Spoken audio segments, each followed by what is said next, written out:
ইলহামের কাছে সামিনের কথাটা পছন্দ হয় না। একটা বাইরের ছেলেকে তাদের মতো স্নেহ করবে, এটা ইলহাম মানতে পারবে না। ঋতু কফির মগ এনে সামিনের হাতে দেয়। সামিন ইলহামের দিকে তাকিয়ে বলে ওঠে, আজকাল তুই কোথায় কোথায় যাচ্ছিস, আমাকে ইনফর্ম করছিস না। কিছু উড়ো খবর আসছে আমার কাছে, ব্যাপার কি? ইলহাম কপাল কুঁচকে ঋতুর দিকে তাকিয়ে সামিনকে বলে, কে দিচ্ছে সব খবর তোমাকে? কেউ না, যা করবি একটু বুঝে শুনে করবি ইলহাম। ইহানের ফিউচারে প্রভাব ফেলে এমন কিছু আমি বরদাস্ত করব না। ভাইয়া, তুমি আমাকে সন্দেহ করছো? না, তোকে বোঝাচ্ছি, তোর বড় ভাই আমি, বোঝাতে পারি না? কথাটা বলে সামিন কফির মগে চুমুক দিয়ে নিজের ঘরে চলে যায়। ইলহাম ঋতুর দিকে কিছুক্ষণ তাকিয়ে থেকে চলে যায় সেখান থেকে। ওগুলো তোমার, দেখো কোনটা পছন্দ হয়। আলোকে বিছানায় রাখা শাড়িগুলোর দিকে তাকিয়ে থাকতে দেখে পেছন থেকে সামিন বলে ওঠে। আলো ঘুরে দাঁড়ায়। সামিন বলতে থাকে, কাল আমাদের রিসেপশন, তোমার বাবা মা আসবে। আলো তর্জনী আঙ্গুল তুলে শাড়িগুলোর দিকে তাক করে বলে, এসব পরে সংসাজতে হবে কেন আমাকে? চাচ্ছেন কি আপনি? সামিন মনে মনে বলে, চাচ্ছি তোমাকেই, কিন্তু মুখে বলে, আপাতত চাচ্ছি এসব পরে লক্ষ্মী বউয়ের মতো বসে থাকবে চুপচাপ, সবাই এসে সামিনের বউকে দেখে যাবে। আপনার ভয় নেই? কাল যদি সবাইকে আমি সত্যিটা বলে দিই? সামিন কফির মগে এক চুমুক দিয়ে বলে, বলবে না, তুমি উন্মাদ আমি জানি, তবে এতটাও উন্মাদ নও যে নিজের ভালো বুঝবে না। হাতের কাগজটা ছিঁড়ে সাগর টুকরো টুকরো করে ছুঁড়ে মারে। শমশের ভুইয়া আহাজারি করে বলে, মোক্ষম চালটা চেলে গেছে ইয়াসান। কোর্ট অর্ডার এসে গিয়েছে, 3 দিনের মধ্যেই ঘাটে দল ছেড়ে দিতে হবে। কতগুলো টাকা লস হয়ে গেল সাগর।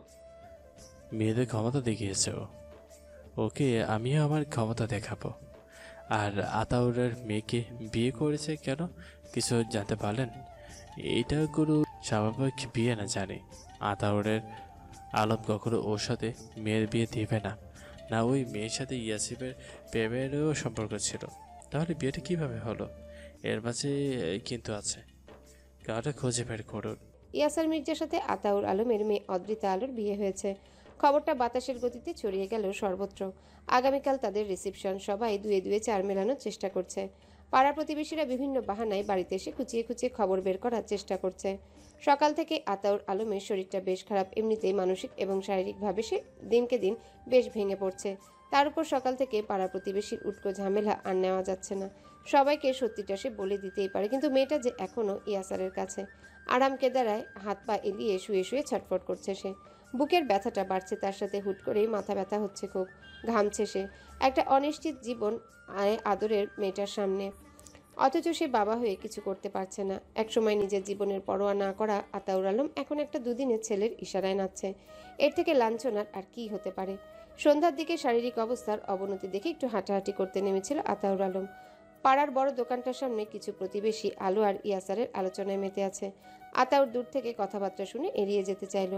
সে ঘুরে দাঁড়াতেই পেছন থেকে তাকে কেউ ডাকে, আরে আলম ভাই, এদিকে আসুন, যাচ্ছেন কোথায়? আতাউর আলম তাদের দিকে তাকায়। ব্যারিস্টার ফখরুল তাকে ডাকছে। ধীর পায়ে সে এগিয়ে যায় তাদের কাছে। সবাই তার দিকে খুবই উৎসুক ভঙ্গিতে তাকিয়ে আছে। ফখরুল খুবই আন্তরিকতার সাথে আতাউর আলমকে বসিয়ে শুরুতেই যে প্রশ্নটি করে সেটি হলো, প্রেম ভালোবাসার সম্পর্ক ছিল নাকি আলম ভাই? সেই জন্যই কি আপনি নির্বাচন বর্জন করছিলেন? আতাউর আলম সবার মুখের দিকে তাকায়। সবাই তার দিকে তাকিয়ে আছে। পাশ থেকে একজন বলে ওঠে, শুরুতেই সন্দেহ হয়েছিল, আপনার ভাবি তো বলা বলি করছিল, এতদিন হয়ে গেল মেয়েটার খোঁজ নেই। আচ্ছা আওতার ভাই, আলো কি নির্বাচনের আগে দিন রাতে পালিয়েছিল? এই ছেলে, কি চাও তুমি? কড়া গলায় আলো ইহানকে বলে কথাটা। ইহান ভয় না পেয়ে উল্টো কপাল কুঁচকে বলে, এটা আমার বড় বাবার ঘর, আমি বড় বাবার কাছে এসেছি। আলো মুখ ঘুরিয়ে বসে থাকে। ইহান বলে, তুমি খুব পচা। হ্যাঁ হ্যাঁ, আমি খারাপ, আর তোমার বাবা চাচারা এবং তুমি খুব ভালো। এ আলো হুট করে ইহানকে নকল করে বলে। ই সামিন ঘরে ঢুকে আলোর দিকে অবাক হয়ে তাকিয়ে থাকে, তারপর বলে, তুমি একটা বাচ্চার সাথে তর্ক করছো, এভাবে ভেংচি কাটছো, তুমি তো ভারী অদ্ভুত মেয়ে। আলো কপাল কুঁচকে অন্যদিকে তাকিয়ে থাকে। সামিন ইহানকে কোলে তুলে নিয়ে আদুরে কণ্ঠে বলে, তুমি না গুড বয়, বড়দের ভেংচি কাটতে নেই, তোমাকে শেখাইনি? ইহান মাথা নাড়ায়। সামিন বলে, কেন এসেছিলে? খেলতে টিচার বলে গিয়েছে। কিন্তু এখন তো খেলতে পারবো না, সকালে খেলি।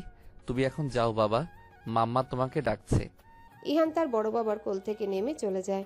সামিন আলোর দিকে এক পলক তাকিয়ে বিছানার উপরে রাখা শাড়িগুলো হাতে তুলে নেয়। সেগুলো আলমারিতে তুলে রেখে বলে, একটা বাচ্চা তোমার কোনো ক্ষতি করেনি, তার সাথেও তুমি সমানে সমান তর্ক চালিয়ে যাচ্ছ। নির্ঘাত একটা পাগল মেয়ে তুমি, অযথা বিয়ের পরদিন থেকে পাগল হয়ে গিয়েছ। কথাটা বলে কিছুক্ষণ ঠোঁট টিপে হেসে নেয় সামিন। তারপর আলমারির দরজা চাপিয়ে ঠাট্টার ছলে বলে, সারাদিন তো কোনো কাজই করো না, বিছানায় অলস বিড়াল ছানার মতো গুটিসুটি মেরে বসে থাকো। স্বামীর সেবা নাইবা করলে নিজের জিনিসপত্র তো গুছিয়ে রাখতে পারো। এই শাড়িগুলো তো তোমার। আলো সামিনের দিকে তেড়ে আসে। এসব নাটক বন্ধ করুন ইয়াসার মির্জা। স্বামী স্বামী নাটক আমার সাথে দেখাবেন না। দেখাবো, এখন থেকে তো আরো বেশি দেখাবো। বলে তো দিয়েছি, আপনার যা করার আপনি করে নিন, আমি আপনাকে মানব না। সামিন কিছুক্ষণ চুপ করে আলোর দিকে তাকিয়ে থাকে। তারপর ঠান্ডা গলায় বলে, জামিল মুখ খুলেছে। আলো উত্তেজিত হয়ে পড়ে বলে, কি বলেছে? আমার বাবা কিছু করেনি, এটাই তো, তাই না? বলুন। সেটাই, তোমার বাবা কিছু করেনি। আলোর মুখে হাসি ফুটে উঠে চেঁচিয়ে বলতে থাকে, দেখেছেন দেখেছেন তো, এখন কি বলবেন? বলুন ইয়াসার মির্জা, বলুন। যেখানে আমার বাবা কিছু করেইনি সেখানে কিসের শাস্তি পাচ্ছি আমরা? এখন ছেড়ে দিন, দয়া করে আমাকে ছেড়ে দিন, তালাক দিয়ে দিন আমায়। সামিন ম্লান হাসে অস্ফুট স্বরে বলে, বিয়ে করা বউকে বিনা কারণে কেন তালাক দেব? আলো সামিনের দিকে তাকিয়ে থাকে। সামিন ঠান্ডা গলায়, এ জন্মে তা হবে না আলো। কেন? এখনো কেন? সবটা তো জানলেন, তবুও কেন? আমি তোমাকে ভালোবাসি আলো। স্পষ্ট এবং দৃঢ়ভাবে শব্দগুলো উচ্চারণ করে সামিন। সে আলোর চোখের দিকে তাকিয়ে আছে। কয়েক মুহূর্ত যেতেই সশব্দে সামিনের গালে আলো এক চড় বসিয়ে দেয়। সামিন মাথা ঘুরিয়ে আলোর দিকে তাকিয়ে থাকে। আলো দাঁতে দাঁত চেপে সামিনের কলার ধরে চেঁচিয়ে বলতে থাকে, এই এই ইয়াসার মির্জা, আবার কোন নাটক শুরু করেছেন আপনি? উদ্দেশ্য কি আপনার? নিজের কলার থেকে আলোর হাত দুটো ছাড়িয়ে দিতে দিতে নরম গলায় বলে, উদ্দেশ্য তোমার সাথে সংসার করার। আলো চোখ বড় বড় করে তাকিয়ে আছে। সামিন বলতে থাকে, আমি স্পষ্ট কথা বলি, তাই স্পষ্টভাবে বলে দিলাম, তোমাকে আমার ভালো লেগেছে।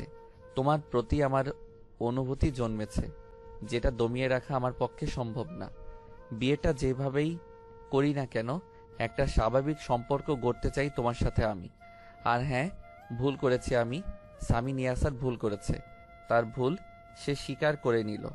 তোমার বাবা মায়ের কাছে ক্ষমা চাইব, তোমার ভাইদের কাছে ক্ষমা চাইব, যা করতে বলবে করব, কিন্তু তোমাকে তালাক দেওয়া আমার পক্ষে সম্ভব না। জোর করেই পারবেন সব। কখনো আমি আপনাকে মানব না, কখনো না। নিস্তেজ কণ্ঠে বলে ওঠে আলো। সামিন কিছুক্ষণ আলোর মুখের দিকে তাকিয়ে থেকে বলে, আমাকে মারো, ঘৃণা করো, জেদ দেখাও, যা খুশি করো, সব কিছু আমার সীমানার মধ্যে থেকে করবে। আমার থেকে দূরে যাওয়ার কথা ভুলেও ভাববে না। ধপ করে বিছানার উপর বসে পড়ে আলো। কিছুক্ষণ পর ঝরঝর করে কেঁদে দিয়ে বলে, এর থেকে আপনি আমাকে মেরে ফেলছেন না কেন? আমাকে ছেড়ে দিলে আমি আপনার নামে মামলা করব বলে ভয় পাচ্ছেন? তবে আমাকে মেরে দিন না, সব কিছু ধামা চাপা পড়ে যাবে।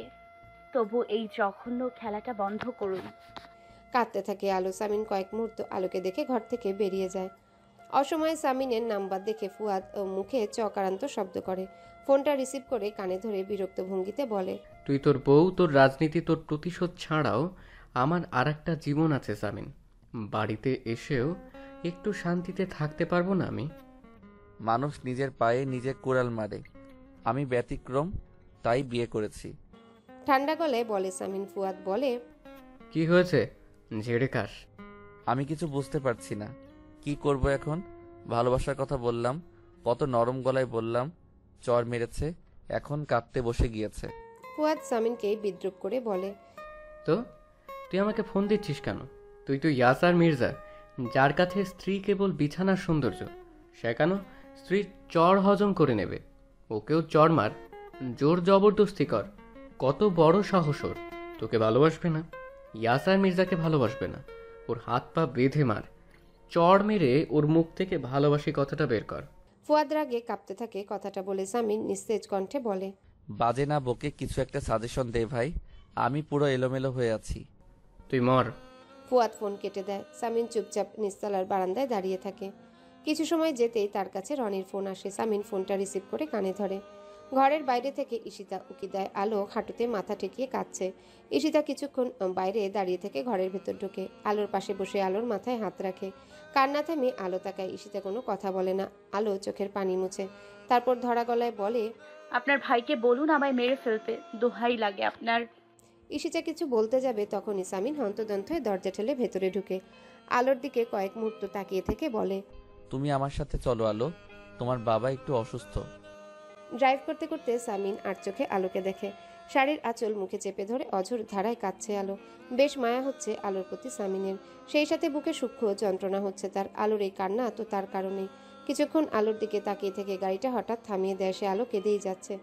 সামিন একটা গভীর নিঃশ্বাস নিয়ে আলোর সিট বেল্ট বেঁধে দেয়। আলোর গায়ে সামিনের হাত লাগতে এক ঝটকায় সে হাত সরিয়ে দেয় আলো। সামিন নিচু স্বরে বলে, সিট বেল্টটা না বাঁধলে সমস্যা হতে পারে। আবারও গাড়ি চলতে শুরু করে এবং সোজা হসপিটালের সামনে এসে থামে। গাড়ি থেকে নেমে এসে দরজা খুলে আলোর দিকে হাত বাড়িয়ে দেয়। আলো তাকে উপেক্ষা করে নেমে দৌড়ে ভেতরে চলে যায়।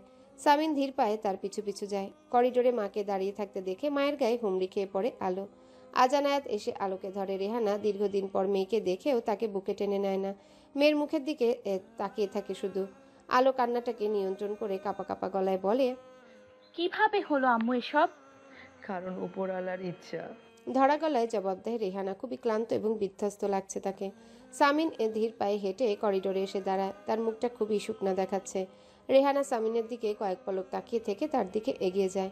কণ্ঠস্বর স্বাভাবিক করে বলে, এসেছো তুমি? এখানে দাঁড়িয়ে কেন? লোকটাকে দেখবে না? এসো আমার সাথে, এসো। সামিনের হাত ধরে রেহানা টানতে টানতে আইসিইউ এর সামনে নিয়ে গিয়ে দাঁড় করায়। বলে, দেখো, মন ভরে দেখো, তুমি শান্তি পাচ্ছ না? বলো বাবা। সামিন অস্ফুট স্বরে বলে ওঠে। আন্টি। সামিনকে কিছু বলতে না দিয়ে একটা চড় মারে রেহানা তাকে। গালে হাত দিয়ে মেঝের দিকে দৃষ্টি দিয়ে তাকিয়ে আছে সামিন। রেহানা বলে ওঠে, আর কিসের শান্তি হবে তোমার? ছুটে গিয়ে আজান আয়াতকে টেনে এনে সামিনের সামনে দাঁড় করায়। তারপর চেঁচিয়ে বলতে থাকে, ওদের মেরে ফেললে হবে? নিয়ে যাও, পুঁতে ফেলে দাও ওদের। তারপর গিয়ে আলোকে টেনে এনে সামিনের দিকে ধাক্কা দিয়ে বলে, ওকেও মেরে দাও, তাহলে তো শান্তি অবশ্যই হবে। সামিন চোখ তুলে তাকায় না রেহানার দিকে। রেহানা চেঁচিয়ে বলতে থাকে, আমাকে মারো বাবা, অবশ্যই শান্তি পাবে তুমি। কথাটা বলে কান্নায় ভেঙে পড়ে রেহানা। কিছুক্ষণ পরে মাথা ঘুরে পড়ে যেতে নিলে ইয়াসার ধরে ফেলে। আজান আয়াতের দিকে তাকিয়ে বলে, ওনাকে বসিয়ে দাও। আজান আয়াত তাদের মাকে ধরে একটা বেঞ্চিতে বসিয়ে দেয়। সামিন ঘুরে আলোর দিকে তাকায়। কান্না থামিয়ে মেঝের দিকে তাকিয়ে আছে। সামিন তার দিকে এগিয়ে যায়। পাশে বসে আলোর দিকে তাকিয়ে নরম গলায় বলে, আলো, আজ যদি আমার বাবার কিছু হয় তাহলে জেনে রাখুন ইয়াসার মির্জা, আমার বাবার খুনি হিসেবে আমি আপনাকে জানবো আজীবন। ঘৃণা মিশ্রিত কণ্ঠে কথাটা বলে ওঠে আলো। ডাক্তার রাসেল কিছুক্ষণ হাঁ করে তাকিয়ে থাকে সামিনের দিকে। তারপর হাসি হাসি মুখ করে বলে ওঠে, এই শহরের মেয়র সামিম ইয়াসার, আমাকে চিনতে পেরেছো? সামিন রাসেলের দিকে হাত বাড়িয়ে দেয়। Russell, first bencher, roll number 3। Russell হেসে ফেলে। অত্যন্ত আন্তরিকতার সাথে সামিনের সাথে কোলাকুলি করে। সামিনের দিকে তাকিয়ে বলে, তুমি ব্যাক বেঞ্চার হলেও তোমার স্মৃতিশক্তি প্রখর সামিন। এত বছর পরেও মনে রেখেছো আমাকে। সামিন মৃদু হাসে। রাসেল আলোর দিকে তাকিয়ে সামিনকে বলে, ওয়াইফ? সামিন মাথা নাড়ায়। বুঝলাম। রোগী কি হয়, শ্বশুর? হ্যাঁ রাসেল। রাসেল একটা গভীর নিঃশ্বাস ফেলে বলে, আই সি। ওনার এখন কি অবস্থা? দেখো সামিন, ওনার আগে থেকেই ডায়াবেটিসের এবং হার্টের অসুখ ছিল, অতএব ঝুঁকিটা একটু বেশি। আর তাছাড়া ওনারা এখানে আনতে অনেকটাই দেরি করে ফেলেছে। এটা মাইন্ড স্ট্রোক না, মস্তিষ্কে রক্তক্ষরণ হয়েছে। সার্জারি ছাড়া আর কোনো উপায় নেই। সামিন আলোর মুখের দিকে তাকায়। আলো বোকার মতো ডাক্তার রাসেলের দিকে তাকিয়ে আছে। এগিয়ে এসে কাঁপা কাঁপা গলায় বলে, তাহলে করছেন না কেন? অপারেশন করুন। ভাবি, সার্জারি তো মুখের কথা নয়, আর তাছাড়া এদেশে হবে না বলো? রাসেল সামিনের দিকে তাকায়। হবে, কিন্তু অনেক রিস্কি। অন্যদিকে বেশি দেরি করাও যাবে না। আমাদের কিছু একটা করতে হবে, যদি তোমরা রাজি থাকো। আপনি অপারেশন করুন প্লিজ। আলো হাত জোর করে বলে ওঠে, আপনাদের সৌভাগ্য কিনা জানি না, তবে আজকেই ডাক্তার আদনান রুহানি এসেছে। যদি বন্ডে সই করে দেন তাহলে আমরা এগোতে পারি। আলো কেঁপে উঠে কথাটা শুনে ভীত কণ্ঠে বলে, বন্ডে কেন সই করতে হবে? রাসেল নিচু স্বরে বলে, বললাম না অনেক রিস্কি, কিছু একটা হয়ে গেলে। রেহেনা আর্তনাদ করে উঠে আজান মাকে আগলে নেয়। আলো গলায় জমে থাকা কান্নাটা গিলে ফেলে একটা গভীর নিঃশ্বাস ফেলে বলে, ঠিক আছে, কোনো অসুবিধা নেই। আর একটা বিষয়, অপারেশনটা খুবই ব্যয়বহুল। তুমি এসব নিয়ে ভেবো না রাসেল, আমি আছি। সামিন কথাটা বলার সাথে সাথে আলো চেঁচিয়ে ওঠে। না। সামিন এবং রাসেল তার মুখের দিকে তাকায়। আলো সামিনের দিকে তাকিয়ে দাঁতে দাঁত চেপে বলে, প্রয়োজন নেই, একেবারেই প্রয়োজন নেই ইয়াসার মির্জা। শাট আপ আলো, 1000 টাকার বিষয় না এটা। আলো সামিনের দিকে এগিয়ে যায়, তেজি কণ্ঠে বলে, আপনি ভাবলেন কি করে আমি আপনার টাকায় আমার আব্বুর অপারেশন করাবো? রাসেল একবার সামিন একবার আলোর দিকে তাকায়। সামিন আলোকে বলে, কি করবে তুমি? আমাদের যেটুকু আছে সেটাই যথেষ্ট। আপনার মতো ক্রিমিনালের টাকায় আমার আব্বুর জীবন বাঁচলে অমন জীবনের দরকার নেই। চোখের পানি মুছে রেহানার দিকে তাকিয়ে বলে, আমি আব্বুর সেভিংস থেকে টাকা তুলতে চাই আম্মু। নমিনি তো তুমি, কিন্তু মনে হচ্ছে বেশ দেরি হবে তাতে। তুমি আমার বিয়ের জন্য যে গয়নাগুলো গড়েছিলে এগুলো বিক্রি করতে চাচ্ছি আজ রাতের মধ্যে। সামিন কয়েক মুহূর্ত চুপ করে দাঁড়িয়ে থেকে আলোর হাতটা ধরে টানতে টানতে ওয়েটিং রুমের পেছনের দিকটায় নিয়ে যায়। দেয়ালের সাথে ঠেসে ধরে ধমকের সুরে বলে ওঠে, বেশি বুঝবে না আলো, তুমি ঠিক নেই, আমাকে সামলাতে দাও সবটা। আলো সামিনকে ধাক্কা দিয়ে বলে, কেন? কে হন আপনি আমাদের? কেউ না, একজন অপরাধী আমি, একজন দোষী। ধরে নাও এই সবটা আমার ভুলের মাসুল। আলো তাচ্ছিল্যের হাসি হাসে। ভুলের মাসুল চাই না আমি, আপনার অন্যায়ের শাস্তি ছাড়া আমি কিছুই চাই না। দরকার নেই এসবের, যান এখান থেকে। এমন সময় হন্তদন্ত ইসমাম এসে দাঁড়িয়ে পড়ে। সেখানে তার পিছনে ঈশিতা। ইসমাম আলো আর সামিনের দিকে তাকিয়ে বলে ওঠে, ভাইয়া। সামিন ওদের দিকে তাকায় ঈশিতাকে দেখতে পেয়ে বলে, ইস্যু, এই অর্ধ উন্মাদ মেয়েটিকে ধরে রাখো, আমার কিছু কাজ আছে। আতাউর আলমের সার্জারি হবে। আলো চেঁচাতে থাকে, সব জায়গায় নিজের ক্ষমতার জোর, গায়ের জোর, অর্থের জোর দেখাবেন না ইয়াসার মির্জা। ইসমাম বলে ওঠে। অদ্রি। তারপর কথাটা ফিরিয়ে নিয়ে নিজেকে সামলে নিয়ে বলে, ভাবি আপনি শান্ত হন, এখন মাথা ঠান্ডা রাখার সময়। আলো এক পলক ইসমামের দিকে তাকিয়ে ছুটে চলে যায় রেহানার কাছে। সামিন কিছুক্ষণ সেখানে দাঁড়িয়ে থেকে ডাক্তার রাসেলের কাছে চলে যায়। ভাবি। ঈশিতা হুট করে কি মনে করে আলোকে ভাবি ডেকে ফেলে। আলো রেহানাকে আগলে ধরে বসেছিল, মাথা তুলে ঈশিতার দিকে তাকায়। আজান আয়াত দূরের একটা বেঞ্চিতে মাথা নিচু করে বসে আছে। ঈশিতা আলোর পাশে বসে রেহানার দিকে তাকিয়ে বলে, আন্টির শরীরটা খুব খারাপ, সম্ভবত হসপিটালের পাশেই আমার এক ফ্রেন্ডের বাসা। তুমি চাইলে আমি আন্টিকে সেখানে নিয়ে যেতে পারি। আন্টি একটু রেস্ট নিত, অপারেশন সকাল 7টায়। দরকার নেই। নিচু স্বরে কিন্তু দৃঢ় কণ্ঠে বলে ওঠে রেহানা। তারপর আজানের দিকে তাকিয়ে বলে, তোর দাদির খোঁজ নিয়েছিস? পপি খালা এসেছে বাসায়। রেহানা চোখ দুটো বন্ধ করে ফেলে। ঈশিতা উঠে দাঁড়ায়। তখনই একজন নার্স এসে বলে, এখানে আলো কে? আমি। নিস্তেজ কণ্ঠে জবাব দেয় আলো। আপনি একটু আমার সাথে আসুন, বন্ডে সই করতে হবে। আলো একটা ধাক্কার মতো খায়, কিন্তু নিজেকে দ্রুতই সামনে নিয়ে এসে ধীরে ধীরে উঠে দাঁড়ায়। 2 কদম হেঁটে সামনে এগোতেই মাথা ঘুরে পড়ে যেতে নিলে ঈশিতা ধরে ফেলে। ঈশিতা নরম গলায় বলে, আমি তোমাকে ধরে রাখছি ভাবি, তুমি চলো। ডাক্তার রাসেলের কেবিনে সামিন এবং ইসমাম দুজনেই দুটো চেয়ারে বসে আছে। আলো গিয়ে কেবিনের দরজার কাছে দাঁড়ায়। ইসমাম আলোকে দেখতে পেয়ে চেয়ার ছেড়ে উঠে দাঁড়ায়। আলো গিয়ে চেয়ারটাতে বসে পড়ে। তার দৃষ্টি ডাক্তার রাসেলের দিকে। রাসেল আলোর দিকে একটা কাগজ এগিয়ে দিয়ে বলে, এটাতে সহজ করতে হবে ভাবি। কাপা কাপা হাতে আলো কাগজটা নেয়। কিছুক্ষণ কাগজটার দিকে তাকিয়ে থেকে মুখ তুলে একে একে সবার মুখের দিকে তাকায়। ঈশিতা আলোর কাঁধে হাত রেখে নরম গলায় বলে, সব ঠিক হবে, কিছু হবে না তোমার বাবার। সামিন চুপ করে বসে আছে। আলো ধীরে ধীরে কাগজটা সই করে ডাক্তার রাসেলের দিকে এগিয়ে দেয়। রাসেল বলে, এখন তোমরা অপেক্ষা করো, আমরা ডাক্তাররা আগে একটা মিটিং করব। তোমরা ধৈর্য রাখো, আল্লাহকে ডাকো। আলো উঠে চলে যায়। সামিন ঈশিতার দিকে তাকিয়ে বলে, কিছু খাওয়া ওদেরকে। কাজ হবে না ভাইয়া, সবাই কঠিন পাথরের মূর্তি, যার কারিগর তুমি নিজেই। সামিন বোনের দিকে তাকিয়ে থাকে। ঈশিতা উঠে আলোর পিছু পিছু চলে যায়। কোথায় যাচ্ছ? নরম গলায় বলে সামিন। আলো আজানের হাত ধরে দাঁড়িয়ে পড়ে। সামিন এসে আলোর সামনে দাঁড়ায়। আলোর চোখের দিকে তাকিয়ে বলে, রাত 3টার সময় কোথায় যাচ্ছ তুমি? আলো অন্যদিকে মুখ ঘুরিয়ে নিয়ে বলে, টাকা আনতে, আব্বুর অপারেশনের। সামিন আলোকে শক্ত করে ধরে নিজের দিকে টেনে নিয়ে রেগে গিয়ে বলে, বাড়াবাড়ি করছো কিন্তু আলো। আলো নিজেকে ছাড়িয়ে নেয় না সামিনের থেকে, চুপচাপ অন্যদিকে তাকিয়ে থাকে। আলোর নীরবতা সামিনকে আরো রাগিয়ে দেয়, কিন্তু মুহূর্তে নিজেকে শান্ত করে। আলোকে ছেড়ে দিয়ে নরম গলায় বলে, হ্যালো বন্ধুরা, পরবর্তী পার্ট খুব তাড়াতাড়ি আসবে, তো সবাই অপেক্ষায় থাকো। আর চ্যানেলটি যারা এখনো সাবস্ক্রাইব করোনি তারা পরবর্তী পার্ট দেখার জন্য চ্যানেলটি সাবস্ক্রাইব করে রেখো। ধন্যবাদ সবাইকে, আমাদের সাথেই থেকো।